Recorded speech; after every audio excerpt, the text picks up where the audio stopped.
Liver के बारे में हम लोग अलग अलग लीवर की बीमारी के बारे में चर्चा कर रहे हैं। चर्चा करने का मुख्य उद्देश्य है कि चाहे लीवर अल्कोहलिक लीवर डिजीज से हो, चाहे वो वायरस से हो, चाहे वो खान पान की खराबी, जैसे कि हम लोग जो अभी एक्सेस शुगर, जो शुगर खा रहे हैं, और एक बीमारी है excess insulin in the body. ये सभी से जब लीवर डैमेज होता है, सब में सेम फीचर होता है। तो आज बात करेंगे वायरस का।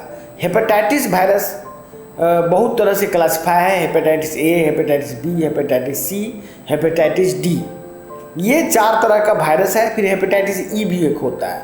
तो ये सभी वायरस से जो डैमेज होता है लीवर में, देखिए ये जो लीवर का ऑर्गन है, इसके अंदर में लीवर का सेल, पर्टिकुलर सेल से भरा हुआ रहता है। मिलियंस, मतलब लाखों करोड़ों सेल्स है। ये सेल्स को जब लीवर डैमेज करता है वायरस, तो वो वहाँ पर एक फाइब्रोसिस हो जाता है। यही फाइब्रोसिस ठीक वैसा ही जैसा कि उस सेल के अंदर फैट जमा होने से, जब एक्सेस ऑफ इंसुलिन बॉडी में होता है, तो वो जो सेल है उसमें एक्सेस ऑफ फैट जमा होने से भी उसका सेल का डेथ होता है। उसी तरह वायरस के अटैक से भी उस सेल का डेथ होता है।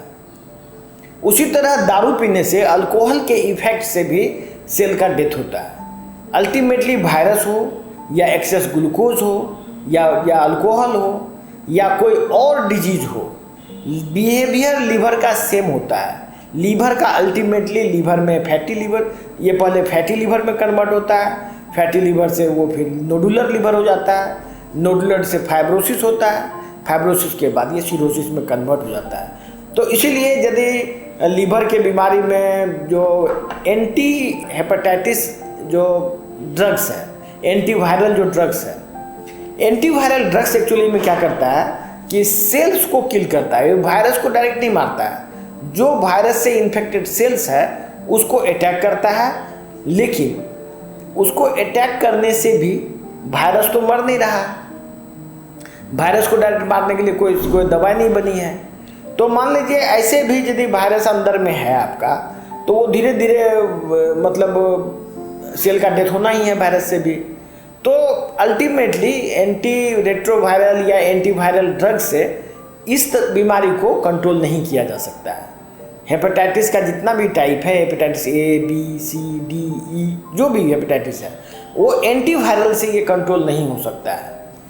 उसके लिए जो हमने मेटाबॉलिक ट्रीटमेंट डेवलप किया है, मेटाबॉलिक ट्रीटमेंट से क्या होता है कि आपके बॉडी में सेल में रीजनरेशन कैपेसिटी इतना बढ़ जाती है कि वो जो वायरस का अटैक है वो न्यूट्रलाइज हो जाता है। मतलब वायरस जितना सेल को डेथ कर सकता है, उससे कहीं गुना ज़्यादा स्पीड में आपके बॉडी में लीवर में रीजनरेशन कैपेसिटी डेवलप कर जाती है। दूसरी बात है कि यदि आपके बॉडी में रीजनरेशन कैपेसिटी बढ़ेगी तो इम्यूनिटी भी बढ़ता है। इस तरह से एंटीवायरल दवा खाने से बेहतर है मेटाबॉलिक उपचार। जो लोग ये गलतफहमी फैलाते हैं कि एंटी रेट्रोवायरल दवाई या एंटीवायरल दवाई से लीवर ठीक हो सकता है या लीवर का बीमारी में फ़ायदा है, उनको मैं फिर चैलेंज करता हूं, यदि आपके पास कोई ऐसा प्रूफ हो कि एंटी रेट्रोवायरल या एंटीवायरल दवा खा के कोई हेपेटाइटिस ठीक हुआ हो, तो आप हमें बताएं। क्योंकि हमने कई दवा खाते हुए मरीज का इलाज किया है। दवा बंद करने के बाद उसका रिजल्ट दवा खाने के दौरान जैसा था उससे बेहतर आया है। मैंने सिरोसिस भी रिवर्स होते हुए देखा है। लीवर को रिजेनरेट हो जाता है, ट्रांसप्लांट की ज़रूरत नहीं होती है। तो जो भी लोग लीवर की बीमारी से, खास करके हेपेटाइटिस या सिरोसिस से सफ़र कर रहे हैं, उनसे मेरी अपील है कि आप इस नंबर पर कॉल करके ऑनलाइन दवा भी ले सकते हैं, और ये उससे एलोपैथी किसी भी तरह के उपचार से बेहतर है। धन्यवाद।